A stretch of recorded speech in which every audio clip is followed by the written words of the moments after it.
Are you ready for a reboot? Welcome to the Sheila Mack Show, reality at its finest. History reminds us those hit hardest often become the change makers. This year, we've all hit crazy economic, social, and emotional rock bottoms. We all get knocked down. Something hits globally, locally, personally. It affects our health, finances, our relationships. We have to recreate a business or career. Each show, Sheila and her special guest will be sharing their reboot stories, guiding you with real solutions to upgrade and up-level emotionally, mentally, physically, spiritually, and financially. Here on NBC's KCAA Radio, Mondays at 1 and Wednesdays at 7 p.m. Pacific Time. If you're ready to pull yourself up by the bootstraps and bra straps, enjoy a listen.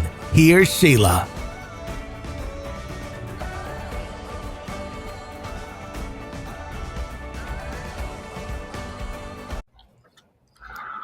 Welcome to the Sheila Mack Show, reality at its finest. Here we have real people sharing real stories and actionable steps to help you rebuild, reinvent, and reboot your life on your terms. I'm Sheila Mack, your host, and today we have Sharon Holand Gelfand. Sharon is a functional holistic nutritionist, speaker, and author. She supports women who feel like their bodies are betraying them.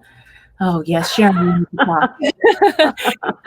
And they're tired and frustrated, and they're searching for answers. Okay, Sharon helps them get to the root of their most common health complaints with at-home testing and flexible food choices so that they have more energy, less stress, and feel great again. As a former banker and business owner, Sharon's career shifted course when her son was diagnosed with Crohn's disease. Oh, that's a rough one. Yeah. And this led her to grad school and opened her eyes to a deeper understanding of the body and how to heal. Sharon's book, The Gut Method, Secrets Beyond Your Plate for a Healthier, More Energetic Life, will be out at the end of October. Oh, really soon. All right. Yes, well, welcome to the show, Sharon. Well, thank you for having me, Sheila. It's a pleasure to be here. I'm very excited. Yes, so that was interesting. You had a tough situation that happened, and you ended up having that become a real gift, not only for yourself, but for many other people. Yes. It's so interesting because I believe that we all get signs from the universe, and we either pay attention to them or we don't. But over time, you keep getting hit with these same signs or something similar, and you just ignore it. You swat it away like a fly. And that's what was happening to me as I was exhibiting all these symptoms and compartmentalizing my health issues because I didn't have time for it. I was busy taking care of everybody else and working and a husband and kids. And then when my son was diagnosed, it just put the brakes on, and I realized, whoa, what is going on here? The doctor put him on a medicine, and within a week he got worse. Yeah. And he complained it was the medicine. Mm-hmm. And the doctor insisted it was the disease. And I reached a point where I thought, why aren't I listening to my son? And in that instant, Sheila, it was like a flip, the switch, flipped, and I just knew I had to do something, and it became a blessing in disguise, and it changed our lives. Mm-hmm. That's amazing. So now is your son pretty much better now, or? He is a lot better. He had been on a lot of medications. He was doing really well. So he was about 12 when he was diagnosed. He's 25 now. Oh, so wow. This was many years, a long journey of trying to figure out what's going on and what to do. And when he went to college, he was doing great, but then college added a lot of stressors to his life. And it's, at the end of the day, it doesn't matter how healthy you eat, how much exercise you get. If we don't manage our stress, that can also break down our bodies. So fortunately, he's doing really well now. He is on one medication, but he gets it because he understands his body. He's learned how to listen and tune in. That's incredible. And then you applied it to your own health and wellness as well? Yeah. So, as I was saying, I've been compartmentalizing my issues, and I swear to God, I think I was born dieting. since I was a kid. And then, you go through puberty and everything explodes with your hormones. And before I knew it, I had IBS, I had eczema, I was constantly getting migraines, and I was taking Imitrix shots for it. And I had anemia, and I was hypoglycemic. I was going to so many doctors, and they're like, you're healthy, you're just getting older.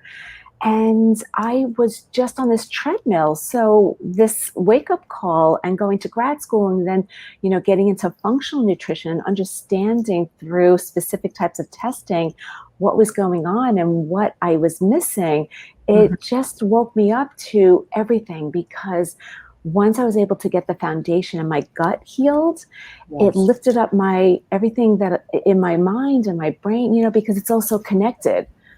And it was as though the clouds parted, and it was like you could hear the heavens, singing to me of, you've got to do something with this. You have to help other people. And it just, a business found me.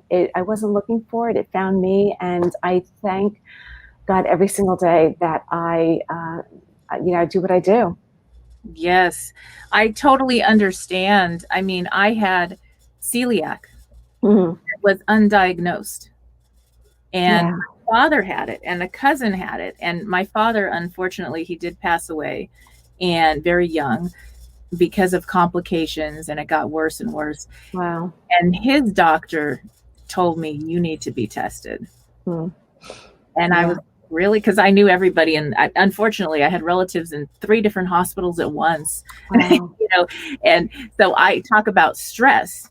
And I was having issues, so I got scared, and I talked to my dad's doctor at the time, and he says, oh, I think you have this celiac. And it was kind of a newer thing that people, and I thought, oh, I heard about this food, this gluten-free food, and I thought it was a fad.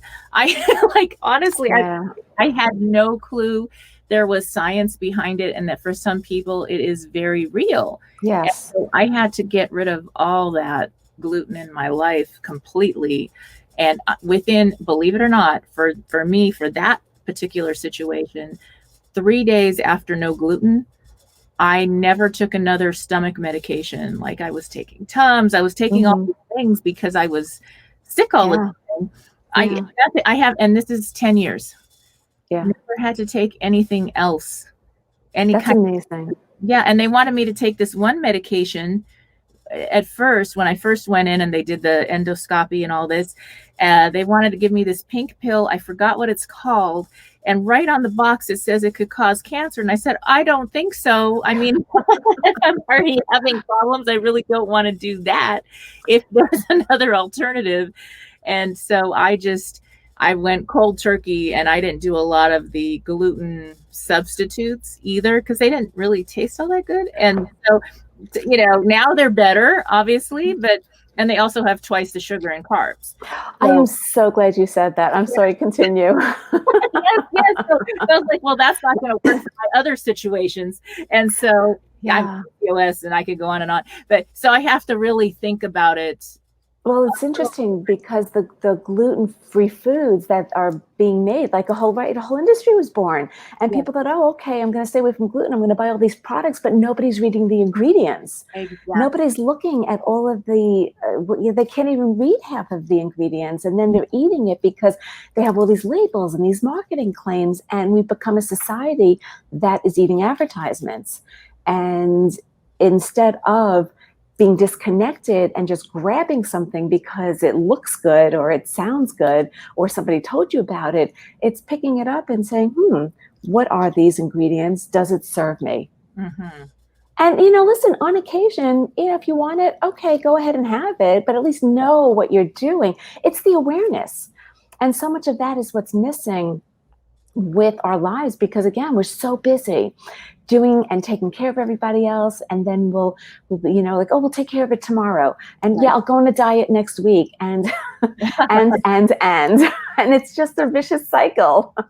And this year, I mean, oh my gosh, with COVID, it is very difficult for people, because now you're eating at home maybe, and maybe you're not into cooking at home, and so you're buying packaged foods or whatever, and relearning how to do all these things besides running a business maybe from home or working from home and having your kids home if you have children, or elder care because your elders came home from maybe a care facility or nursing home because that got closed down. That happened too. Yeah. So, And the gyms were closed, so you couldn't go exercise. and if you're in a really crowded city, maybe you don't want to like walk with a mask on for hours or what, to really get up a heartbeat, and you've got this mask on your face. So it's great. I mean, I believe in the masks when, to be safe and social distance and honor everybody's safety. Yet at the same time, it's kind of, I'm not sure how good that is. Yeah, no, I hear you. And I think also with being home, the stress, it totally inflames our bodies, and the refrigerator's right there. So no matter what, people used to say, oh, I'm going to college, I'm going to gain the freshman 15. Now they're saying they're gaining the COVID-19 because of being stuck at home. And it becomes like stress eating and comfort food eating, and people are feeling totally out of control and don't know what to do. And they don't know how to get their lives back in order because of everything that's going on. COVID, the whole political climate, this is an unusual time that we're living in, yet our bodies, our foundation, our temples is like, this is the most important time that we should really be tuning in and listening, because our body is talking to us. Our bodies are like cars. They're machines. They have all these dashboard signals, but nobody's given us the manual for what to pay attention to. So what we think is normal, a stomach ache, or we have gas, or, acid reflux. Oh, it's normal. It's not. It's common, but it's not normal. But we've just gotten so used to it. And now's the time to just kind of take a step back, breathe, and get tuned in. And that's part of why I wrote my book, because I'd been noticing with my clients and working with them, besides the testing, the idea for them was like, wait, I can have a little indulgence. I can do something, because we're so mean to ourselves. We're constantly beating ourselves up. But it's the idea of, wait, I have to listen to me first. I have that inner intuition. So the gut method was born from that. And yes, it was a play on words because I work with the gut. But the G is getting connected to your symptoms, doing a body scan. And these are things that people can do every day, where you're just tuning in, you're giving yourself a few moments to just kind of like breathe and take time to like scan your body and see how you're feeling.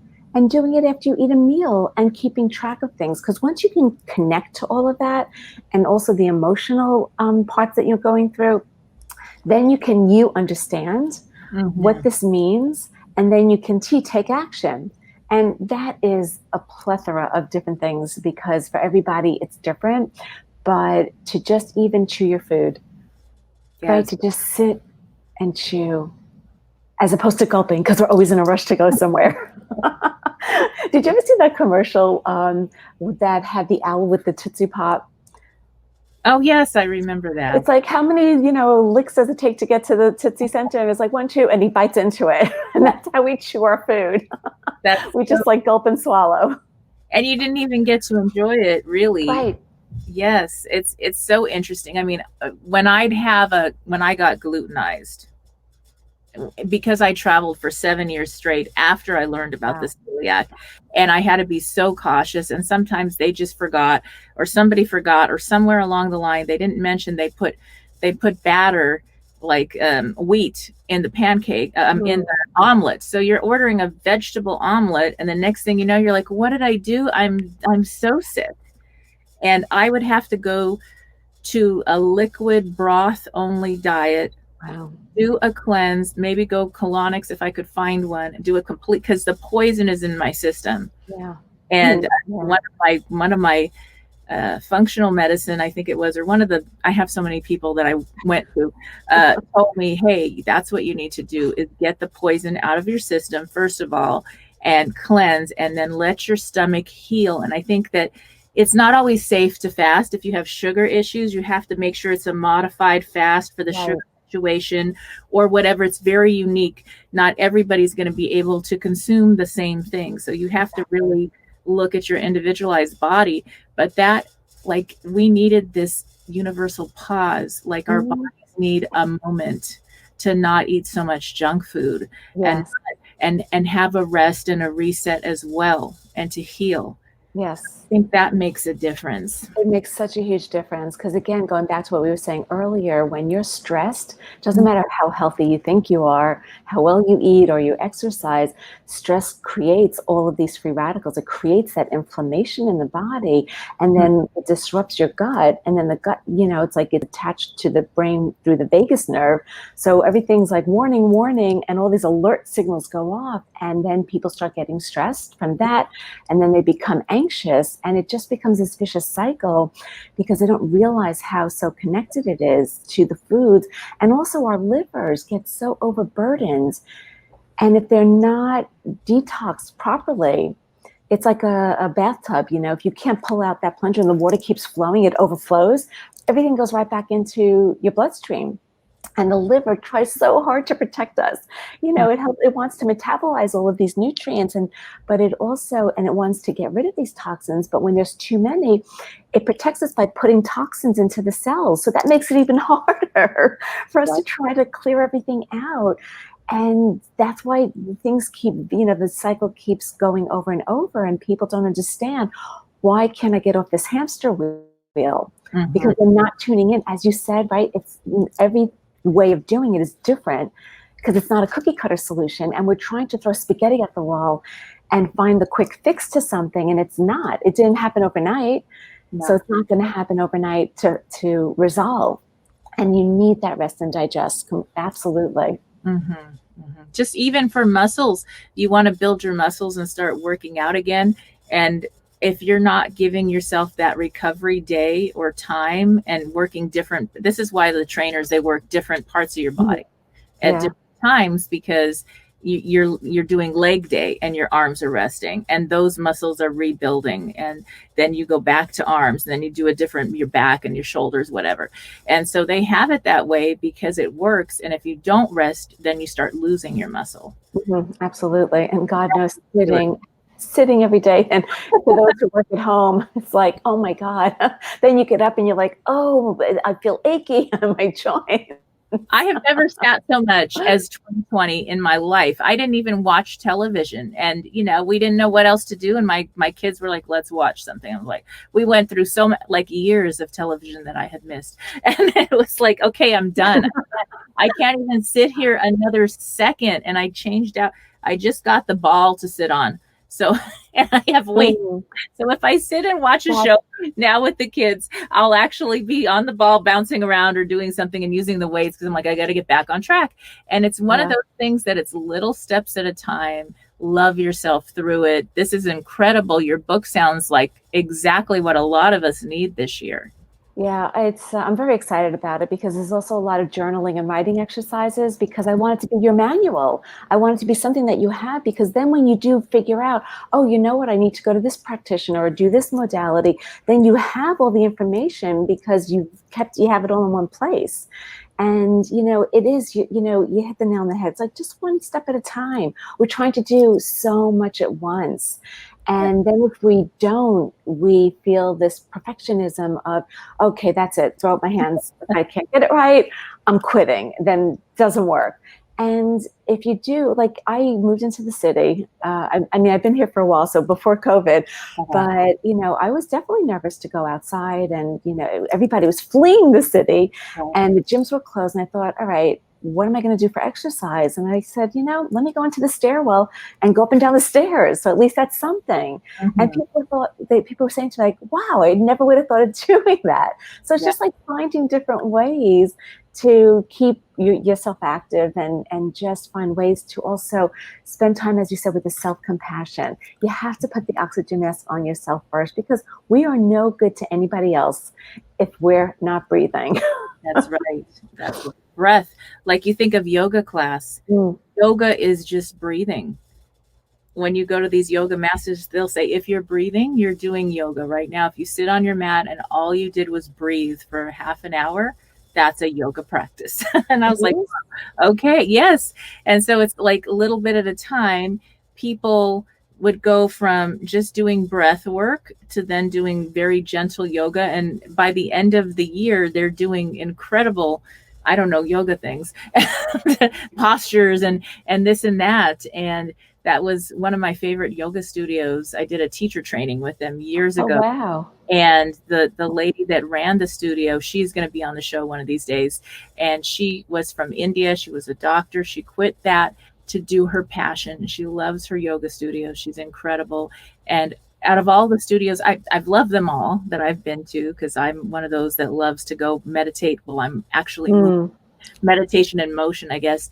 And that was my absolute favorite studio, because it wasn't about how people showed up. And there was this transformation that happened over time. Yeah. And there was no judgment had to stay at the door. Nobody brought judgment. It was just a beautiful, peaceful place. And what do you think about that for reducing cortisol, which is the stress hormone and all that? What other suggestions do you have? Besides yoga and the breathing? Well, certainly the yoga, the meditation, any type of breathing. There's also, adult coloring books has become so popular, right? Like, I used to love coloring when I was a kid, like finding an activity.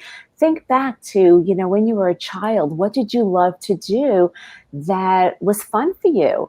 And I used to love art. So I started drawing again. I took a watercolor class, some people, they just want to be outdoors in nature, and it's finding what made you happy and laughing a lot. This actually just reminds me of a story of a friend who was diagnosed 2 times with cancer. And the second time was already about 9 years ago. So a long time ago was the second diagnosis. And it was in her chest cavity, and everybody thought, "Oh my God, this is it! It's the worst." And she actually dumped all the people who brought around the negative energy, and she's like, "I don't want to be around you. I only want to be around people who lift me up, who make me laugh." And her key was laughter. Yes. So ways to reduce cortisol, it's finding what brings you joy. And it could be playing with a pet, or if you don't have pets but you love dogs, going to a dog park. There's so many different things. And if you can give yourself that every single day, it becomes part of a new habit that you create for yourself, and then it disrupts your thought patterns. So when you have that disruption, it's a chance to pause and pivot. Yes, and laughter is so healing. They even have laughter yoga.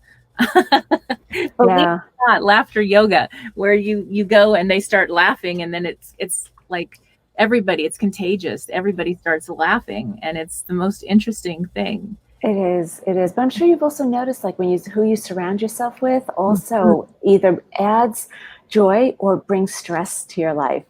And this has been a time that I've even noticed with my clients, where everybody's really taking stock of life and what's important and what it means and what do they truly want, because it's that time to just discard what's not working and say, like, what do I want to get out of my day, my week, the month, my life? Like, what am I doing? And when you can start doing that, and the other big thing that I love is journaling. In the morning, in the evening, whenever you have a chance, is just writing out whatever you're feeling, what you're grateful for. And there's always something to be grateful for, no matter how lousy your day is. The fact that you even have a roof over your head, that you're wearing clothes, that you have simple things, just finding the gratitude and joy in the simplicity that life can be, can just relax us and reduce our cortisol levels. And there's so many different ways to get started. And all you have to do is pick one. You don't have to do all of them. Just pick one. And it's funny that the gratitude practice for me, I believe it really helps to rewire the brain, in a sense. When you've gone through a tough situation, a serious thing has happened in your life, you tend to relive that in your mind. Like, let's say you got into an auto accident. You keep seeing it over and over again for months. You wake up, there it is. You go to sleep, there it is. And that could be anything. Somebody, an attack, an abuse, a loss of a loved one, whatever that could have happened, then you tend to go there. So for me, one of the things I learned a long time ago was, whenever I would catch myself and I'd say, "Oh, I'm going there, because you're like physically reliving the experience again. Absolutely. That the cortisol is going through your body, and that's really a tough one, and you get stuck. You know, I've met people that maybe you talk to, and then you go away and you come back to town 20 years later, and it's the same flipping story. Yes. And never got unstuck. It's not a story they tell to help other people. They're actually reliving it over and over and over. And they like reliving it. Yes, but they're stuck. And so they've trained their brain to go there. And retraining your brain is whenever you go there, you catch yourself. So for instance, I lost my youngest son. I'm so sorry. He had a heart condition, and since 5th grade, so we were always concerned, and he went to sleep and didn't wake up one day. And so, this just happened, and we thought, wow, okay, what is the gift? We had him, probably it was a gift that he was here from 5th grade until age 22. Wow. And we go to the gratitude, and I'm telling you, my mind obviously would go to, I'd wake up, go to sleep. It was there, the sad parts. And I thought, I need to work on when I get there, how can I shift that to the blessings and the gifts and the gratitude and the thanks and the, yes, I did honor the grieving process, and it's still happening probably for the rest of my life. And my kids, all went through a lot because they were so close. I have 6, I adopted 3 are mine. And they're all, wow. And so, and they were very close. Everybody was very loving to one another. And so it was hard on all of us. And we all did this practice of working on it, and it just lightened it a little bit. And we still go through our ups and downs and triggers and everything that's normal, and we honor that. Yet it helped us to not get stuck, because we know that that's not what he would have wanted. And it's something that has really helped. And the other thing is, starting from day one, we were doing a gratitude. Well, what can we be grateful for today? And wow, the first few days we had a really pull, okay, how can we have gratitude at this moment? Well, I'm grateful that we're able to pay for all this and take care of everything, and that all the family and friends can come in and everything like that. And so that gratitude practice is something that helps with depression, helps. It's your physical health, it's your mental health, and people feel it. Yes, they do. It's so connected, and that's so important, because so many people have been so disconnected, and they just look at one aspect of health, not realizing that it's all pieces of this puzzle, and you can't just focus on one area. You have to focus on all of them, and do it fluidly as it ebbs and flows, as you go through your morning, as you go through the gratitude, and find a new way of being, without him, but with the love that he, gave to the whole family, that you have for each other. And then from that, what's beautiful is what possibility could evolve from that for the whole family in his memory. It's just, losing a child, I can't even imagine. And the gratitude, the connection to family, the support of everybody is so important. That spiritual, emotional, mental is just as important as the physical part of what am I going to eat for food today?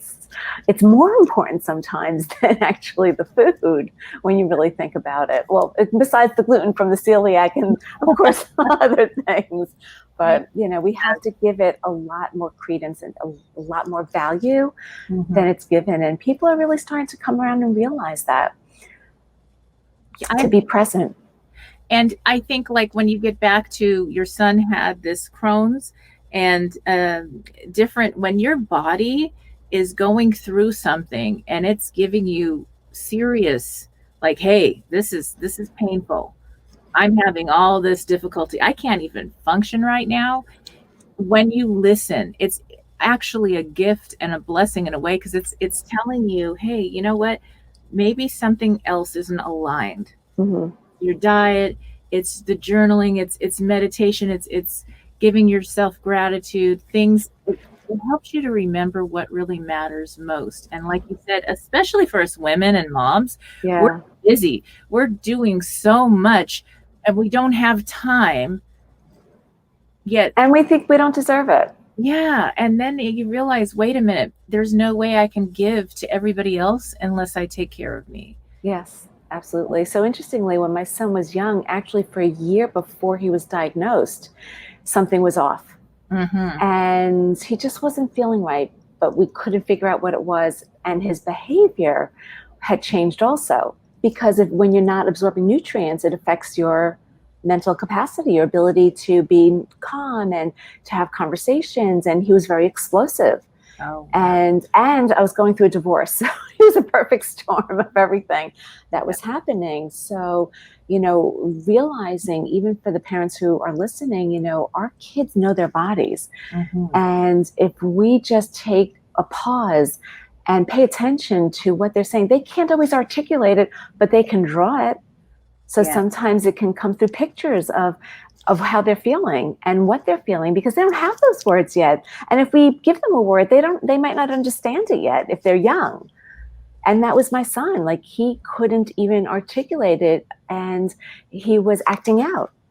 And until we finally found a change in his calprotectin, which is an inflammation marker, and a few other things, it was almost like a waiting game of, we knew that there was something happening and couldn't piece it together, because back then we didn't have as many tools as we have now.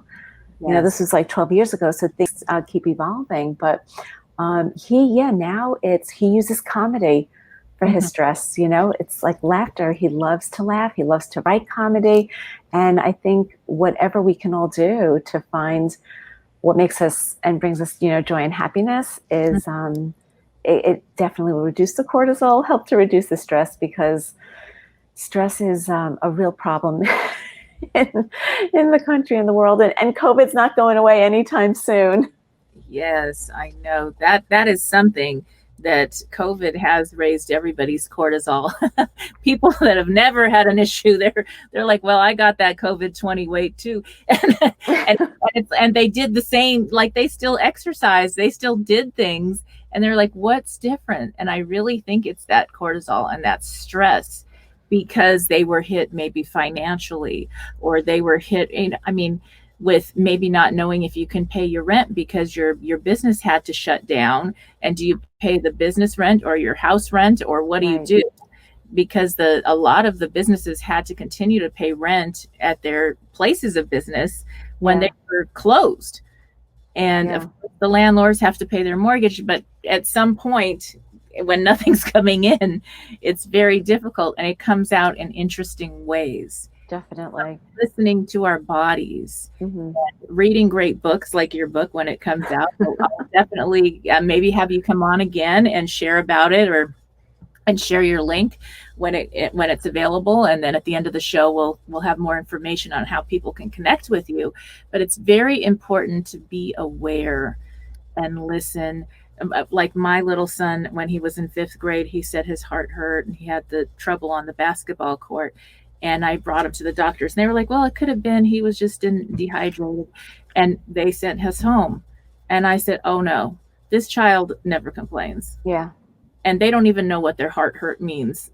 If like that's no. And I had to fight with them, and they did all the tests and found and did an ablation that probably kept him alive as long as he got to live.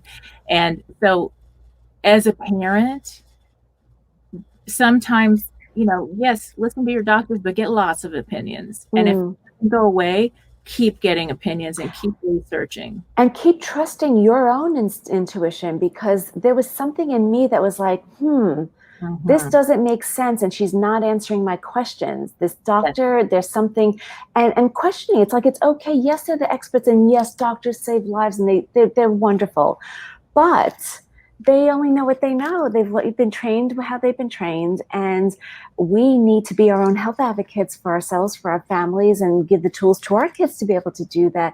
So that instinct, that gut reaction, it's a real thing, and that's how I felt with my son. It was all of a sudden like, whoa, I could have gone down that rabbit hole. And I can't even imagine if I had not listened to him and he stayed on that medication, he would have been in the hospital. Mm-hmm. Who knows where it would have led, right? So it's so important to really realize I can trust myself. My mind, my body, my intuition, my sixth sense knows I have to dig elsewhere. And like you said, go for more opinions, find other modalities, do other types of testing. It's not just what doctors' offices offer.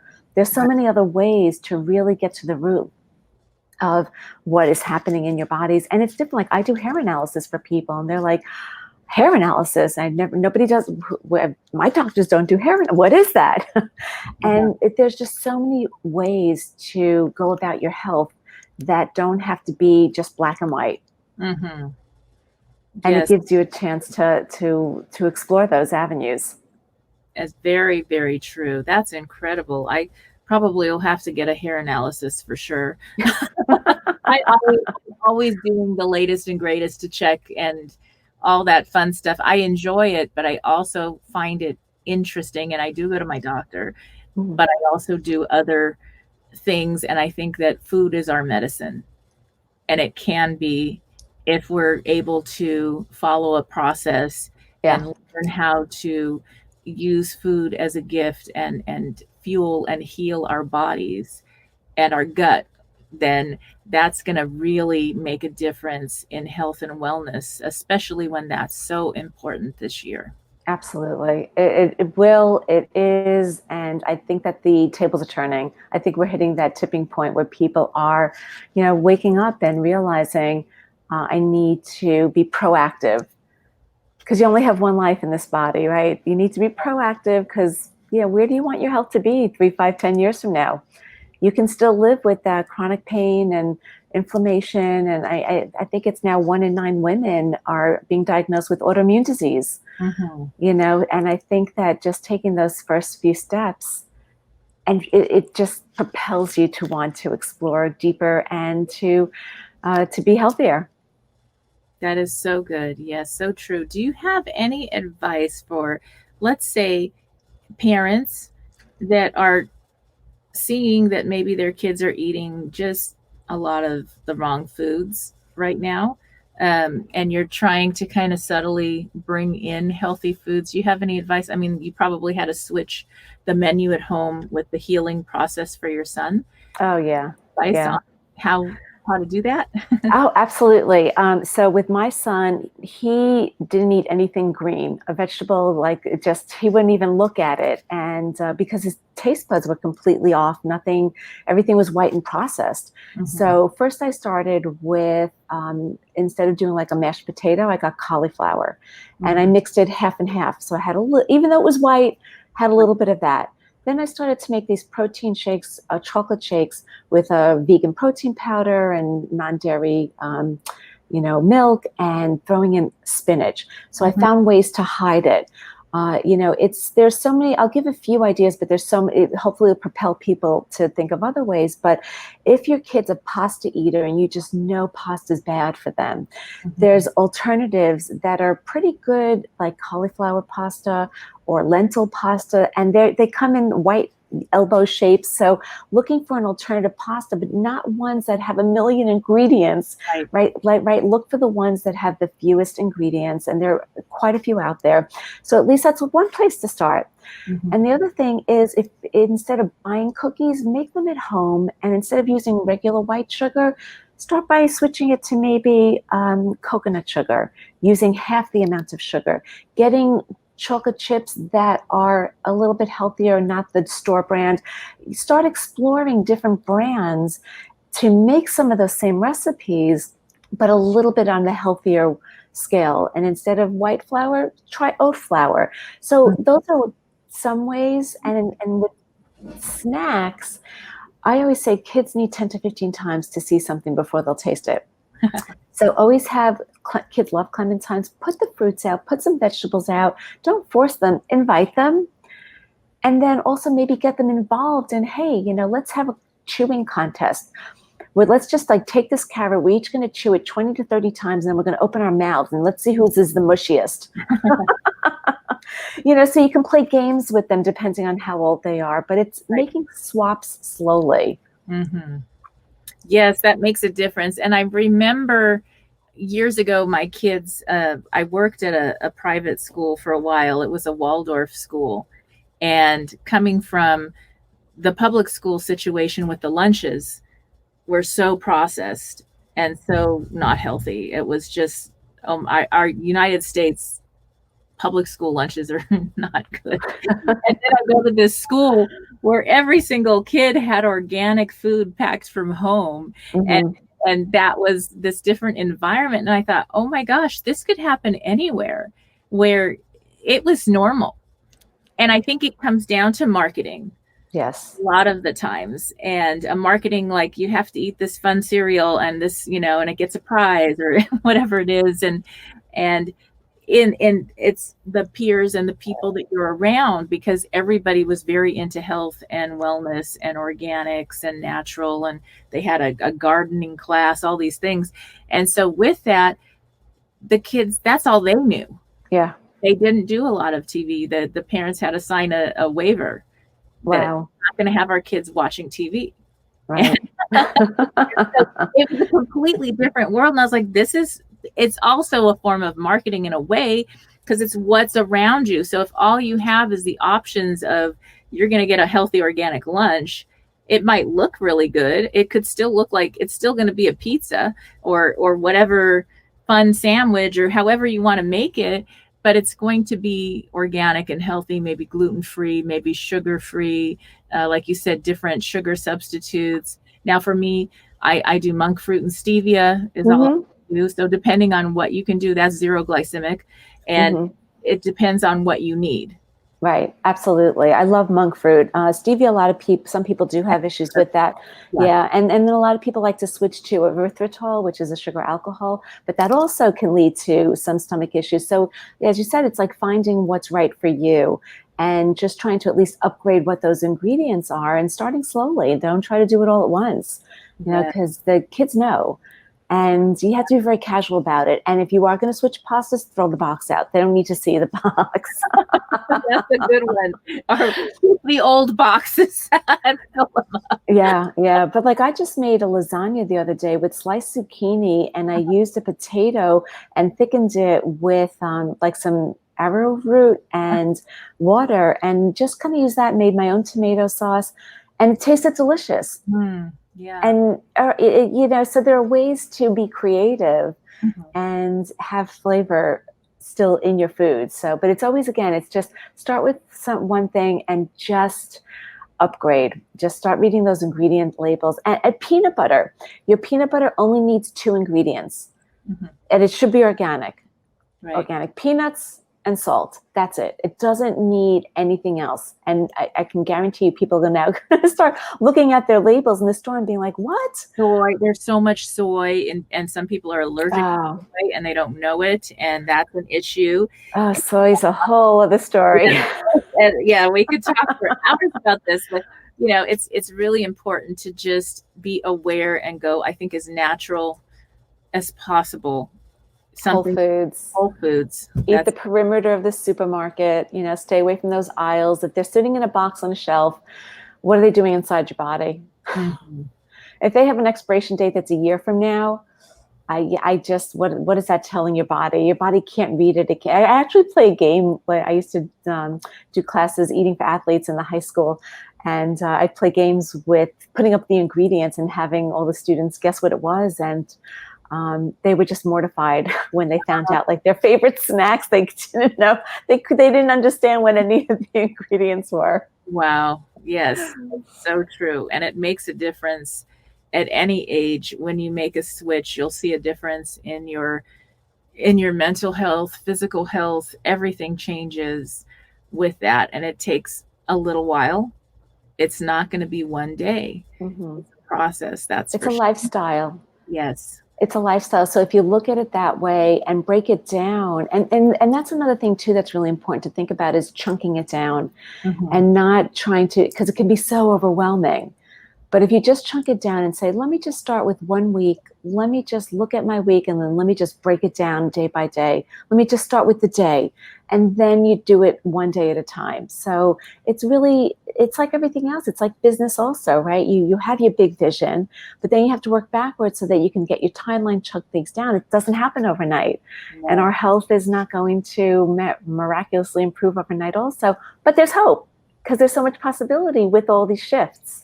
Definitely. Well, we are coming to the end of our time here, so I wanted to have you share about how people can connect with you.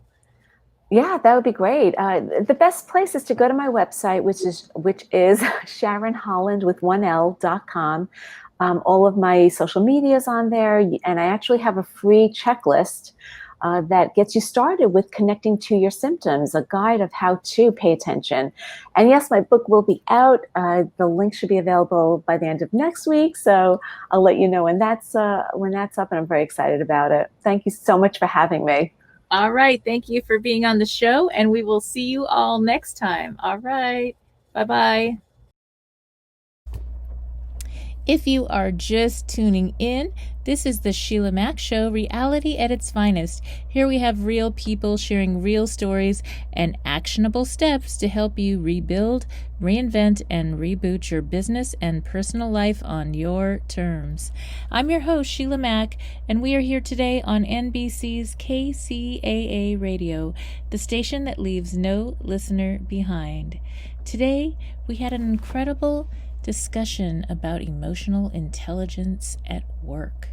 And now that our workplace is sometimes brought home due to our 2020 universal pause pandemic situation, it is even more important to have boundaries and emotional intelligence, to get in touch with your emotions is a beautiful thing. And also, the other thing is, once you're aware of what is going on, it's self-love and being able to use boundaries in a constructive way, especially if you have your business now running out of your home, which many people worldwide have had to do. And there are so many gifts to that, but one of the muscles that may need a little bit extra strength in that area is setting strong boundaries, loving yet strong boundaries. That means a time and a place where you have alone time, self-care time, time to recharge your batteries.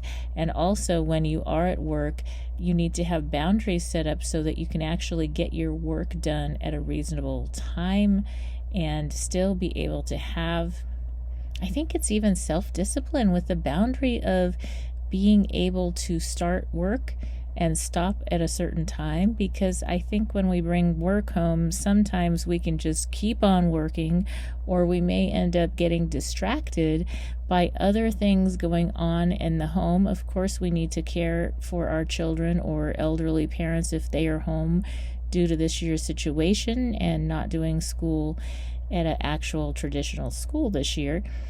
Yet it's really easy to get up and start cleaning something, or just fold a few loads of laundry and maybe make a call or two, and the next thing you know, oh my goodness, you didn't get your work done for the day. So there's boundaries and self-discipline and checking in with your emotions throughout this transition to a new way of working. You may get lucky enough to go back to work soon, and then there's a whole new level of boundaries for getting back to school when maybe your children are used to having you present more often. So I wanted to share with you a Dear Sheila that talks about boundaries.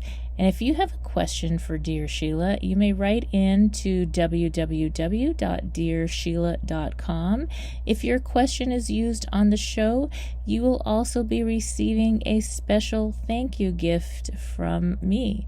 So here we go now. Let's listen to Dear Sheila's question about boundaries. Here we go. Take a listen.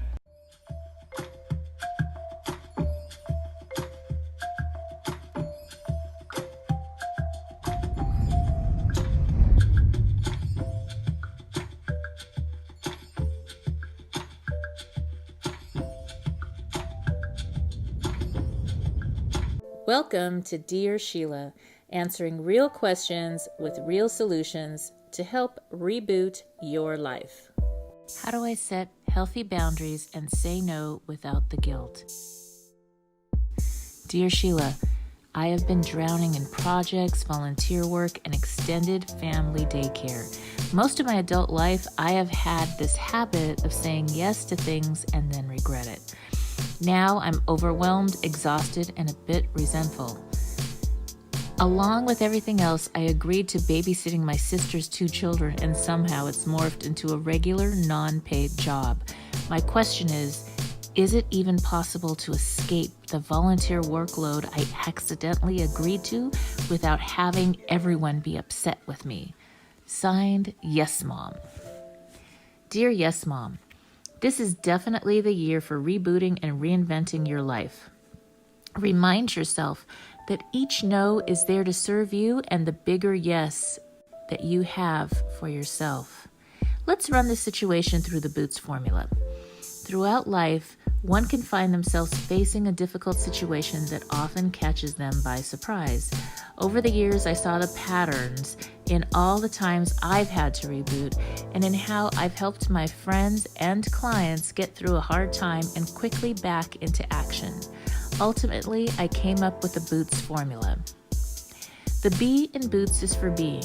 It is about who you are being in all that you're doing and who you need to be during this situation. Be aware of your feelings and think about people in your life that easily say no to things that do not serve them. Decide who you must be to lovingly and smilingly say no while moving toward your big yes. The first O in the Boots formula is for orientation.